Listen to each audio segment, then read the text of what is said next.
As a 44-year-old entrepreneur, I've learned a lot about building businesses. So I put together 17 business hacks that I know now at 44 that I wish I knew at 17. Starting with number 1, pick the right business model. Most people end up in a business or an industry that they know because it's, what their parents did or what they learned at school. But if you were a newspaper person and then you're trying to sell ads versus getting into TikTok ads, those are completely different worlds. Even myself, when I started as an entrepreneur, I'm 17, my business model was to make CDs for my friends at school. So I was burning CDs every night. Not very scalable, not very interesting. And I don't know about you, but when's the last time you touched a CD? Versus enterprise portals and software, where I eventually ended up into, software has literally eaten the world. So choosing the right business model will catapult you just by making that decision, because high tides rise all boats. It's the difference between having a headwind working against you versus a tailwind pushing you forward. See, most people when they start a business, they don't even consider what business model they're going to use. So they just do whatever they learn or they think's easy, or they guess their way into business. Whereas a simple Google search, tap, tap, tap, tap, tap, will discover that there are industries that are growing 40% per year. There's technology that is growing 40% per year. And when you compare a industry, a technology, and a business model that is next level, you will create a slingshot. Before we move into number 2, we've got a goal of hitting 500,000 subscribers. So if you aren't already, click subscribe. Takes only a second. Which leads us to number 2, which is just take the money. The other day I was on a hike and there was this young entrepreneur. He was asking me for advice and he wants to start a company. And he goes, well, how do I start a business? And I said, all right, you ready for this? Pull out your notepad. I'm going to give you the gold. It's like, okay, what is it? Just take the money. How does that help me? He says. Well, here's the deal. What do you want to do? He goes, I want to sell car parts. Okay, cool. How many car parts have you sold? Well, I don't have any car parts. Do you need a car part to actually sell a car part? No, you don't. You need to find somebody that needs a car part. I mean, this sounds trivial, but I will tell you, most adults don't even figure this out. I learned a long time ago, a business is started when you take money from somebody that's a stranger. It's not hard. You literally create a Stripe account, which allows you to take money, or PayPal, or honestly, go old school. Take some cash, get a cashier check. I honestly don't care. The moment you take somebody's money for what you got, your product or service, is the moment you become an entrepreneur. So run as fast as you can to get a customer to buy. Which leads us to number 3, under promise and over deliver. See, most people, what they do is they over promise and they under deliver because they're just trying to be the good guy. They get their first customer, their second customer, the third customer, and they're like, whatever they need. If you need this, I'll say yes. If you need this, I'll say yes. The problem is that you end up in a position where there's no boundaries. And all of a sudden now people think, well, you said you would do this, but they're paying you a fraction for what you should actually charge to do the work. And then when you get backed up because you find some other customers, they get upset because you're not as responsive or you're not doing the same amount of work you used to do for that discounted price. So here's how you solve that. Number 1, find a clear problem that you can help somebody solve. 1 clear problem, not several. 2, offer a simple solution to that problem, but make it attractive.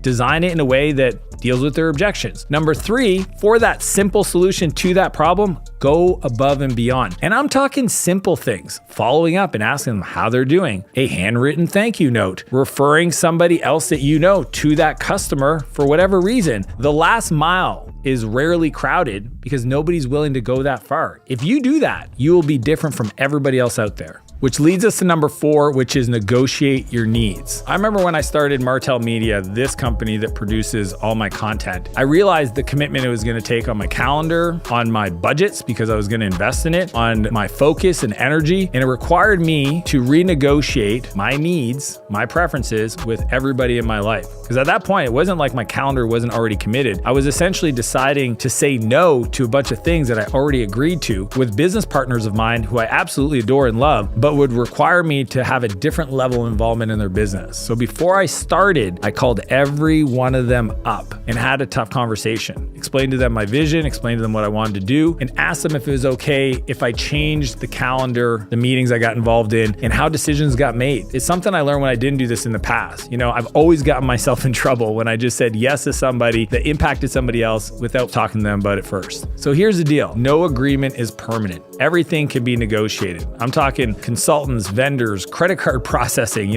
People think, well, I can't get a cheaper fee. just ask. Employees, how they show up, when they show up, what you're paying them, everything is negotiable. Even small adjustments can have a significant impact on your bottom line. Most people won't do it because they're worried that somebody's gonna be upset with them. But what I would encourage you to consider is focus on you being better, you creating the space in your calendar, you doing what's right for you so that you can be more for other people, so that way they won't be upset. In the short term, they might because they don't understand it. But long term, they're actually gonna be appreciative because you became more, so you have more to give them. You can't help others at the highest level until you put yourself first. Sounds counterintuitive, but trust me, I wish I knew this sooner. Which leads us to number 5, which is dry. Don't repeat yourself. Now, this is one of my favorite principles that I learned from writing code software. It's the idea of if there's something that's going to be repeated, like some kind of calculation, you put it inside of a function. And the reason why is that if anywhere else in the code you need to use that function, it goes into one place. And if there's a bug, it's easy to fix. If you copy and paste that code all over your code base and there's a bug, now you got to go find every place you put it. So in business, I do the same thing. If I'm going to teach my team how to be more productive, I'm going to document it, I'm going to record it, and then I'm going to save that as my philosophy on how to be more productive. So that way I can point to it from the onboarding training to the new employee manual to the person that's having an issue and I need to upgrade their skills. It's one place where I don't have to feel like I'm repeating myself, and that way I'm moving forward. See, I get frustrated when I feel like I've said that before, I'm saying it again, but it's usually because I didn't put it in a place that I could reference. And on top of that, most people don't like to be told all the time how they get better. They want to know what principle they're violating. So think about the activity of not picking up after themselves. It's not the fact that you left your cup on the counter before the weekend and then it stayed out all weekend. It's that you didn't keep your space clean. And what does that say about your respect for other people in the office? Or what does that say about your desire to be the best or to have a great image? I mean, you don't know who's coming early Monday morning that might see that mess, that might impact the rest of the business. So talk about the principle, not the activity. It might seem slower in the short term to document and write this thing down, but trust me, in the long term, it's way faster. The goal is to build the machine that runs a machine, because system stands for save yourself time, energy, and money. Which brings us to number 6, which is simple scales, complex fails. This one is probably one of my favorite philosophies. Over the years, I've gotten myself in trouble every time I've added complexity to a business model, to my agreements with other people, to business terms, contracts. If we keep things simple, there's less parts, less moving things to break. I mean, Elon Musk has these 5 engineering rules. The first rule is remove as many components as you can until the part doesn't work, then only add back the things that are needed. There's nothing more wasteful than to improve a process or a part that never needed to be there in the first place. What I've learned is over time, it's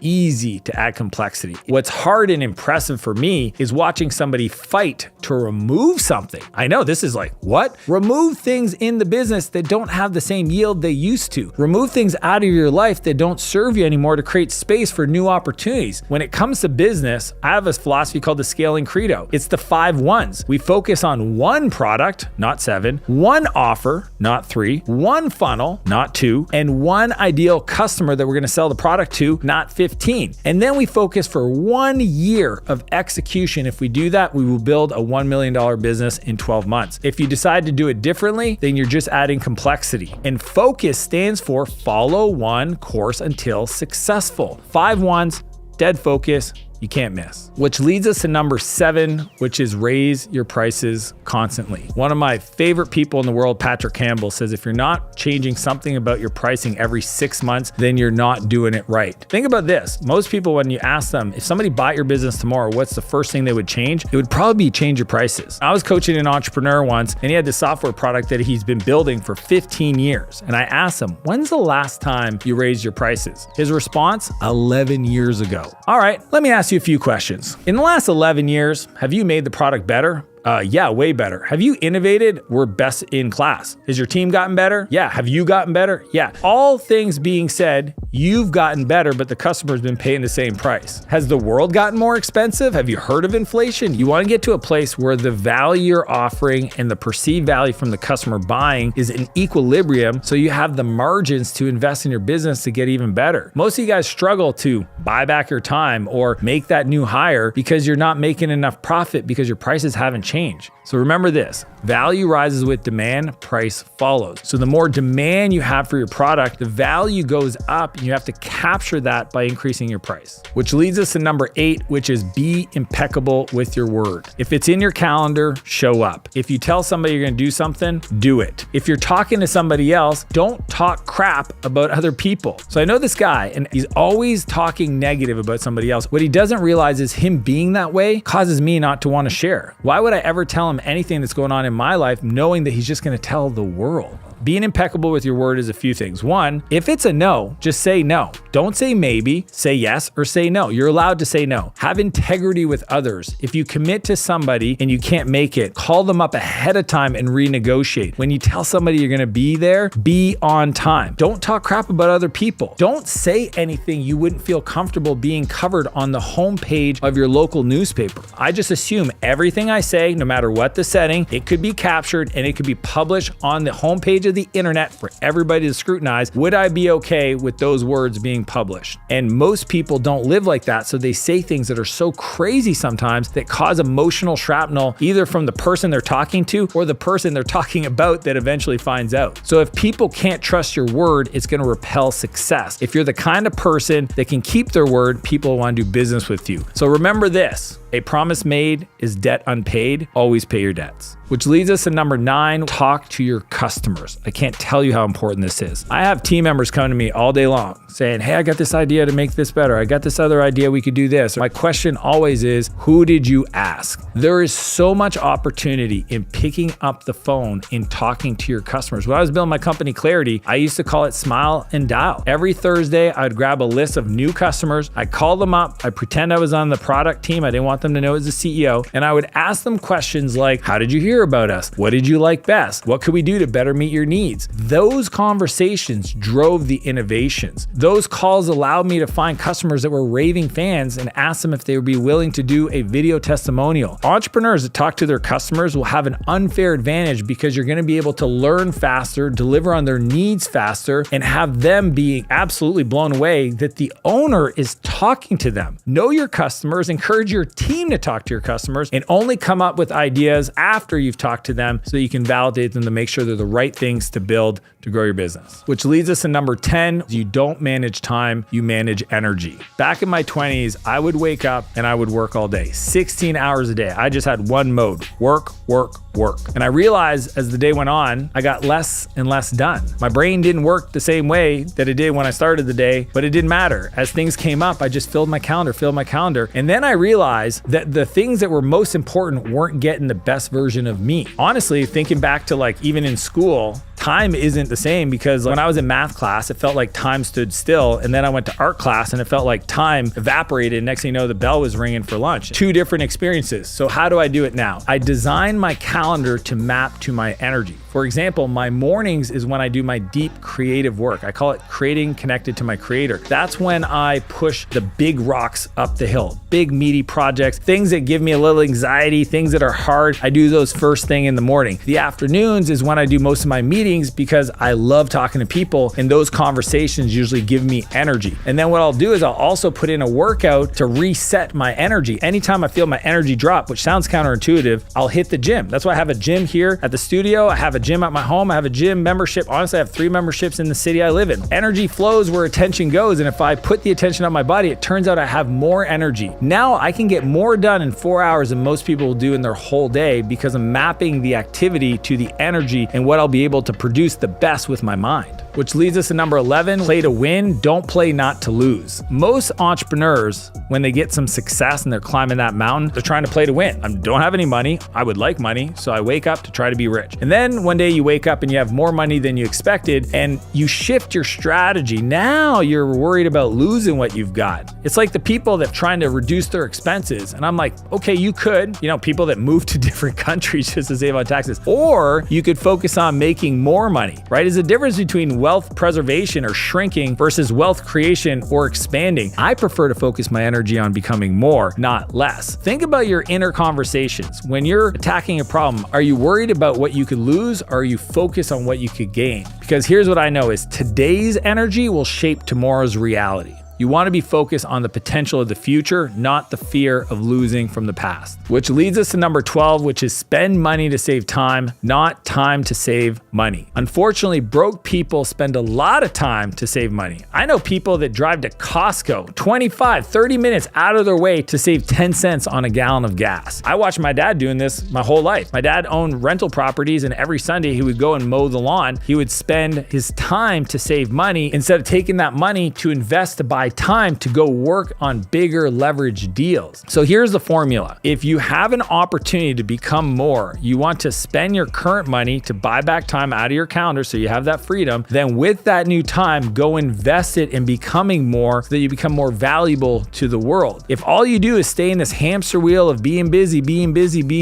and you don't get better week over week over week, you're gonna wake up in a decade living the exact same life in the same financial situation with the exact same friends that you have today, which if that's where you wanna be, great. But I'm guessing you're not watching this because you wanna be in the same place, you want more. So you have to spend money to buy back time to invest in yourself. And with that time, choose goals to grow you. Which leads us to number 13, 80% done by somebody else is 100% freaking awesome. I can't tell you the amount of people that complain about, I hired this person, but they're not doing as good as me. Okay, are you training them right? Did you give them the process? Are you a great leader? Any hour that I didn't spend to do something, even if it was done at 80% of what I could do, is 100% freaking awesome. It's that hour I got back so I could focus on myself, so I can invest in myself, so I could go spend time with my family, spend time with my team. You'll only scale as fast as your ability to let go. It doesn't mean you need to let go of everything. I teach this framework called the 10-80-10 rule. The first 10% is when you ideate with your team. The other 80% is when they execute on what you talked about and you were clear in that communication. And the last 10% is where you integrate what they've done into the final steps to polish it for you to feel really good about it. When you have a business that you could take that time where you're running around errands or cleaning your house or doing laundry, all that stuff, instead of going and finding new customers and delivering on your customers and calling up to make sure your customers are happy and asking for referrals, that's just not smart. The math doesn't math and may create a situation where you'll never achieve your goals because there's not enough hours in the day. $1 million companies were not built off $10 tasks. What I often get is people asking me about an executive assistant as their first hire because they've read my book, but they don't know what to do with that person. So if you want my internal EA playbook, just message me on Instagram, Dan Martell, 2 L's Martell on Instagram, the word YouTube EA, and I'll know you came from here, and I will send you my internal Google Doc to my executive assistant playbook that I use, cleaned up just for you so you can see how it works. Which leads us to number 14, which is build the people. So one of my philosophies is train, don't tell. See, too often entrepreneurs that have never been properly taught how to lead, they're always giving people the answers to the test. The problem with that is that if you're not around, nobody can make a decision. Nobody can move a project forward. Nobody can actually do the work because they're waiting on you to tell them how to do it. Versus training them gives them the framework for how you think. You're teaching them the philosophy in your life that you've learned so that you can be more productive. So I love to do leadership trainings every Monday. I commit to my team to build the people because the people build the business. If you don't do this, guess what? You're the bottleneck. And it's funny because I always get people that say to me, it's like, Dan, well, what if I train them up and then they leave? Which I reply to, well, what if you don't and then they stay? Think about it. You have a whole team of people that are inefficient, that have never been trained properly, and you think that's a winning strategy? Business is a privilege because you build a team and your job is to develop your team. You are responsible for not only their livelihood, but for them to become better people. So in many ways, business is a people game, not a business game. Which leads us to number 15, which is be incompetent. I know, you're like, what? Not that long ago, I had a reel go viral where I said, if you want to be rich, be lazy. If you want to be wealthy, be incompetent. I've met some incredibly wealthy people, billionaires. And when I meet them, I'm like, this person doesn't know anything about their business. Like I ask them simple questions about their financials and they're like, I don't know, which caught me off guard at first. And then I realized the reason they don't know is because they've hired great people and they've decided to empower those people to do their work. I remember one day, Todd, who runs my media company, came to me and he was looking at my shelves in my new office and he says, who's going to decorate these? And I just looked at him with a confused look and I kind of smiled and he goes, oh, I got it. That's my job. And I'm like, yeah, dude, you run this place. I'm not going to tell you how to decorate this. We have people, you can talk to them. I trust you. That simple moment set the expectations for him to understand how to move forward. If it's in this space, you own it, not me. It means you got to learn how to work through people. A lot of people have a hard time letting go. They have a hard time setting a vision or communicating in a way that the other person can take action aligned with their vision. And the crazy part is you don't need to have all the answers. If you want them, it's because you have insecurities that you need to know everything. But the truth is, some of the smartest people with the highest IQs aren't rich. Think about all the PhD business professors. They're not running around with multi-billion-dollar companies, yet they're teaching people about business. Why? Because they have beliefs that are holding them back. So you can have those people that can execute working for you, but you don't need to know that stuff. You can just have the belief that it's possible, put a team together, then hold them accountable to the vision, not getting involved in the weeds. All that being said, here's one big idea. I want you to focus on helping other people get rich. Invest in them, train them, teach them. That is why we create businesses, is so we create a platform for growth for the people on our team. Which leads us to number 16, which is build your personal brand. About a year ago, after publishing YouTube videos for 8 years and blogging now for 12 years and creating all this content on social media, as I looked at some of my big goals that I wanted to accomplish in my lifetime, my vision board and where I want to go and the impact I want to leave, it occurred to me that all of that would get easier or come to life on the back end of two things. One, reach, how many people know and are aware of me, and two, on reputation, what people think of you. It sounds crazy, but it's kind of what we do in life, right? When we're working on a team, we do a good job. Why? Because we want the people we're working with to tell the boss so that he knows that we do a good job. And when we work with customers, we want to do a good job for the customers so that they tell their friends that we did a good job. So reach and reputation has always been there. It's just now we have this new world, this platform that we live in where we can show up and create so much value that people take that and share it with other people. And then opportunities come up. Me speaking on stage at Tony Robbins, me speaking at John Maxwell, me getting opportunities to get invited to participate and collaborate with the top podcasters in the world. All of those things came on the back end of reach and reputation. Crazy stuff. Think about Tesla though. Tesla wouldn't be Tesla without Elon. Amazon wouldn't be Amazon without Jeff Bezos. Apple, Facebook, Virgin, Twitter, Microsoft, you know the founders of these companies and the reason why they're able to hire top talent and get access to customers and raise money. All of those are on the back end of the reach and reputation. So you can sit here and watch another video talking about building your personal brand, or make today the day you decide to start letting people know what you're about so they can decide if they want to work with you. Which leads to number 17, which is be patient with